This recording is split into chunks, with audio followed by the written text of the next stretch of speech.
প্ৰায় সাজু হৈ উঠিছে জুবিনদাৰ এখন চিতা বুলি ক'বলৈ আচলতে বেয়া লাগিছে জুবিনদা বিচনা নতুন বিচনা তেখেতৰ কাৰণে সজাই পৰাই তুলিছে সমগ্ৰ জাতি বৰ্ণ ধৰ্ম নিৰ্বিশেষে আচলতে কামত লাগি আছে আৰু সেই মানুহজনেই তেনেকুৱা আছিল আচলতে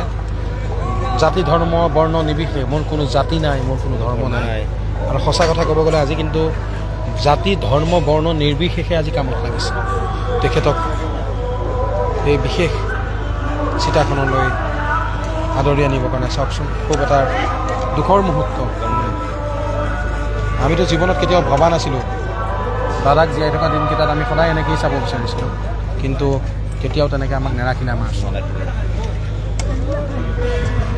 আৰু ইতিমধ্যে আপুনি যদি ৰাস্তালৈ চাই এতিয়া নিশা কেইটা বাজিছে প্ৰায় 3টা বাজু হ'ল 2:55 হ'ল এতিয়াও ৰাস্তাত প্ৰায় যোৰাবাটৰ পৰা মানে জাম লাগি গ'ল এইপিনে টোলগেট পাৰ হৈ গৈছে ৰাস্তাৰ লাইন এনেকুৱা এটা পৰিৱেশ আৰু আমিও কেনেধৰণে কি হৈ আছে সেইখিনি চাই আছোঁ টোপনি ক্ষতি কৰি আজিতো 4 দিন টোপনি ক্ষতি আমাৰ 4 দিন টোপনি ক্ষতি আমাৰ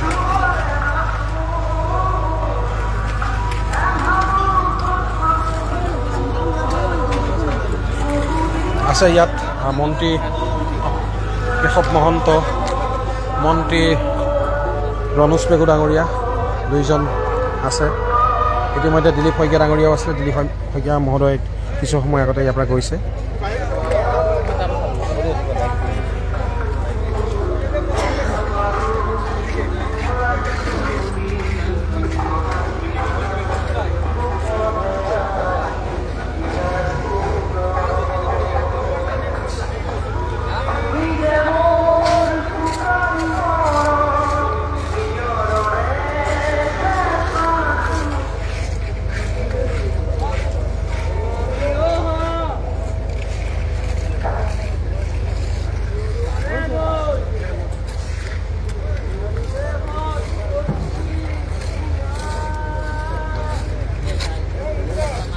ক'বলৈ আচলতে ভাষা নাই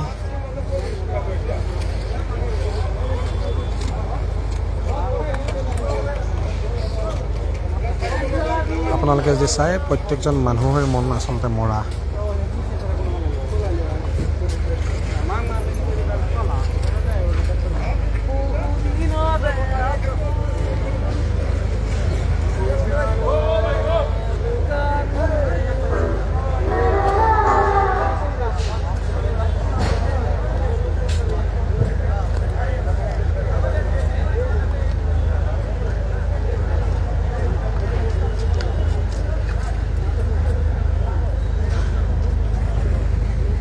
পুৱা ভাগতে আচলতে তেখেতক পুনৰবাৰ পোষ্টমৰ্টম কৰিবৰ কাৰণে নিব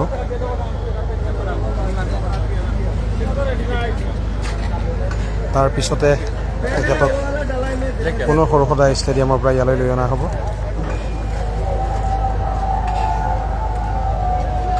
আৰু অসম চৰকাৰে তথা মুখ্যমন্ত্ৰী মহোদয় কোনো ধৰণৰ কুটি যাতে ইয়াত থাকি নাযায়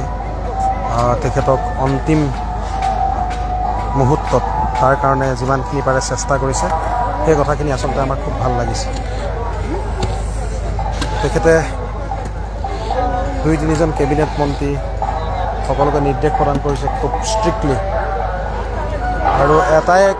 সকলোকে এটাই অনুৰোধ কৰিম যাতে কোনো কাৰণত কোনো যাতে অপ্ৰীতিকৰ পৰিস্থিতিৰ সৃষ্টি নহয় তাৰ কাৰণে যাতে সকলোৱে আমি প্ৰত্যেকজনে খিয়াল ৰাখিব লাগিব সেইখিনিও মই কৈ থলোঁ আপোনালোকক কোনো ইয়াত সকলো ব্যস্ত দেখিছে আপোনালোকে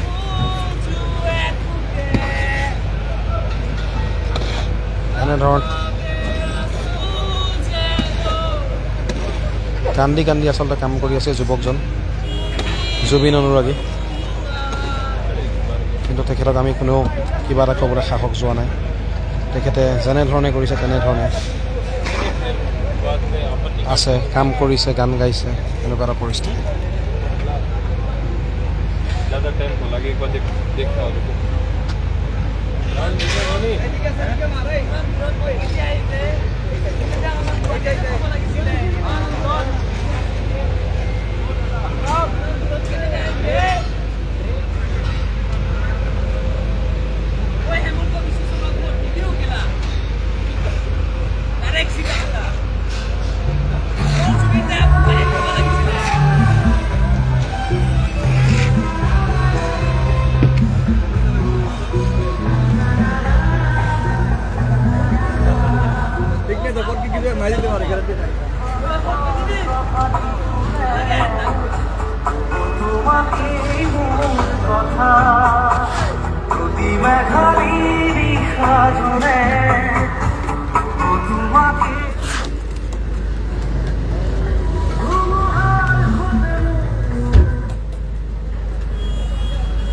অন্তিম মুহূৰ্ত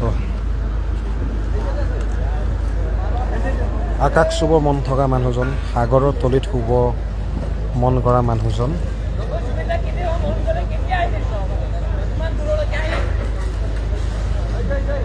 আকাশ চুব বিচৰা মানুহজন সাগৰৰ তলিত শুব বিচৰা মানুহজন আজি তেখেতে যদি কওঁ আমি আকাশো চুলে আৰু সাগৰৰ তলিতো শুলে আকাশ চোৱাৰ কাৰণেইতো আজি এনেকুৱা এটা পৰিস্থিতি সৃষ্টি হৈছে আৰু সাগৰৰ তলিত অন্তিম মুহূৰ্তত তেখেতে সাগৰৰ তলিত শুই পৰিলে আৰু এতিয়া আমি অসমবাসী ৰাইজে আমাৰ হিয়াৰ আমঠু মৰমৰ জুবিন দাক আমি চিৰদিন চিৰ যুগৰ কাৰণে আচলতে এইখনত চিতাত আমি শুৱাই পেলাম যিসকল ব্যক্তি মোৰ ফ্ৰেণ্ড লিষ্টত আছে যিসকল ব্যক্তিয়ে আচলতে চাবলৈ আহিব পৰা নাই তেওঁলোকৰ কাৰণে মই এয়া আগবঢ়ালোঁ অনুগ্ৰহ কৰি তেওঁলোকে অলপ কাৰণে লাইভটো শ্বেয়াৰ কৰি দিব ধন্যবাদ জয় জুবিন দা জয় আই অসম